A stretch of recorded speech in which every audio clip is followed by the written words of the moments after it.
Thank you for watching this training on creating an inclusive church. My name is Tara Warwick. I'm an occupational therapist and member of St. Luke's United Methodist Church, Edmond Campus. Thank you for doing your part in helping us to create a more inclusive church for individuals with disabilities and their families. What does it mean to be inclusive? Exclusion means that people affected by disability are not included at any level of the church. This represents most of the churches in America, actually about 90% to be exact. Excluding people affected by disability is typically not an intentional act. However, having no form of disability ministry outreach, lack of awareness, and accessibility issues routinely keep people excluded from the faith community. Segregation of people affected by disability can easily happen within the walls of a church. This happens when people affected by disability are intentionally clustered in areas of the church apart from the rest of the congregation. You may see this in a church where the only option they are given is to go to Sunday school class with people with disabilities. Or you may see in the children's ministry where the only option is a designated classroom set apart from other children. All churches use these methods or are doing them with good intentions, but without other options for inclusion, they fall short. Integration and true inclusion are often mistakes for each other. For those fighting for inclusion, the goal is often just getting them in the same room together. While this is a noble fight, it falls short of the goal. You can see this model sometimes in churches where a section of seats in a worship center are reserved for people with a disability. This is not only objectivizes people with a disability, but it also severely limits interaction. In the inclusion graphic, you can see there are no separation. Everyone is fully integrated together. All people are accepted and have equal opportunity to interact with each other. Inclusion is not accidental. Purposeful awareness and training have happened in your congregation. People affected by disability in this model will have equal opportunities to use their unique gifts in the body of Christ. 1 Corinthians 12:22 teaches us that people affected by disability are indispensable. Approximately 1 in 4 adults in the U.S. have some type of disability. In Oklahoma, approximately 16% of citizens have a disability, which means about 200,000 people are impacted by disability. Disability makes up the largest minority class in the United States. With statistics like this, it is not only important that we include individuals with disability, it is vital. What is a disability? A disability is a physical or mental problem that makes it difficult or impossible for a person to walk, see, hear, speak, learn, or do other important things. Some disabilities are permanent or last forever. Others are temporary or last for a short time.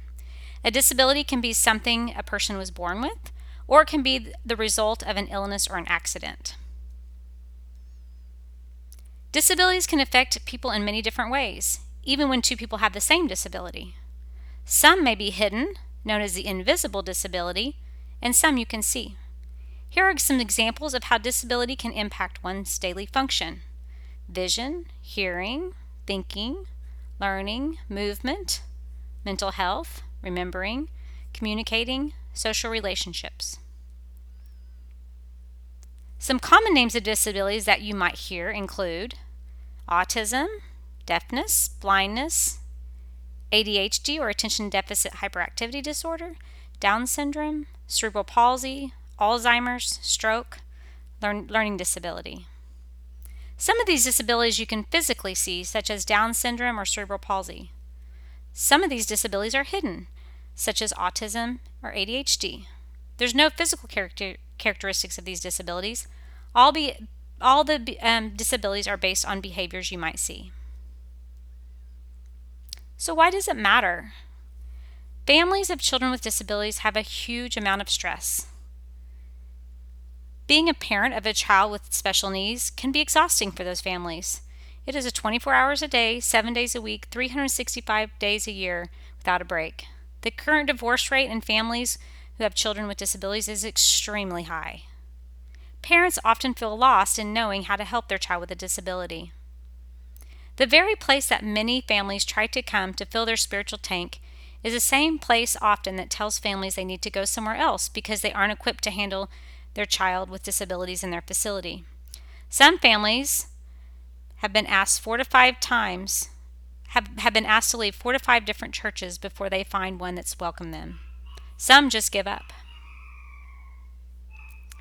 Families who often fear that the staff and volunteers at the church will not be able to adequately care for their needs of their child. Some families just don't feel accepted. Some families are afraid of being a burden to the church. Sadly, these families have been asked many times to leave a church. So what can you do? You're watching this video because you want to help our church become more inclusive. The majority of people want to be inclusive but are anxious about how to do it without offending someone or coming off the wrong way to a family. The next slides are 10 things that you can do to help build our inclusive church where everybody is welcome. Number 1, see the person, not the disability. Remember that a person with a disability is a person first, before their disability. Think about how the words that you say can be very powerful. So instead of saying this is a Down syndrome child, we're going to say this is a child with Down syndrome. We're going to put the person in front of the disability. And when we don't need to talk about the disability, when it's not relevant to the conversation, we're not even going to talk about the disability. Okay? So we're going to make sure we're using language that puts the person before the disability. We also want to do this by showing interest and think about their strengths and things that they like. So instead of just thinking of the child or the individual as having autism, I'm going to think, oh, he's a great artist. He really enjoys Minecraft. So I'm going to really think about what the strengths are of the child and things that they might be interested in. Number 2, make eye contact. Okay, make eye contact at the person's level. Speak directly to the person in a normal tone of voice without drawing attention to any unusual behavior. Number 3, let the person speak for themselves as much as possible. Okay, so let the person speak. Give them time to respond. First, just looking away or looking towards the caregiver for an answer. Okay, so for example, if one child in your classroom asks, why does he use a wheelchair? Let the child using the wheelchair answer for themselves instead of answering for that person. Encourage friendships and be a friend. Every kid, every individual needs friends. For kids with disabilities, friends can often be hard to find. Find ways to include them in activities. Treat them like you would want to be treated, or like you'd want your child to be treated. Number 5, don't assume he or she might need help. Offer assistance, but wait until your offer is accepted before you help.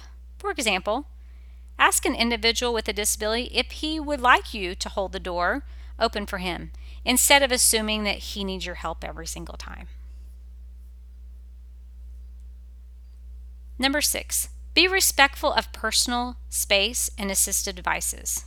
Assistive devices such as wheelchairs, crutches, hearing aids, and assistance dogs are part of a person's personal space and should not be interfered with unless assistance is requested. Number 7, don't judge behavior. It can be so easy to judge a child's behavior and say, well, if the family would only. If you see an individual with the behaviors, think about the behavior. This might be the only tool they have for communicating what they need, especially if they have trouble talking, communicating, or interacting with other people. Their behavior might be telling you, I need a break, I'm overwhelmed, I'm stressed, I don't understand. Number 8, avoid feeling sorry for the person. They want to participate equally with the rest of the community. For example, ask Jasper if he wants to play, instead of saying, how sad is it that Jasper needs help with a lot of things. Number 9, ask. Please ask. If you don't understand a behavior or notice any physical or social differences, talk to an adult. It's much better to have an awkward conversation than for a young person to be ignored or stared at. So ask the child or ask the family. The family knows the child best, so ask when you're unsure of what to do. Number 10, think about things from their perspective. Think of how it would feel if you were in the position that they were in. What if you were at church for the first time and you didn't know anybody? What if you were the parent and you had a child with a disabilities and you were so scared to have them go to church for the first time?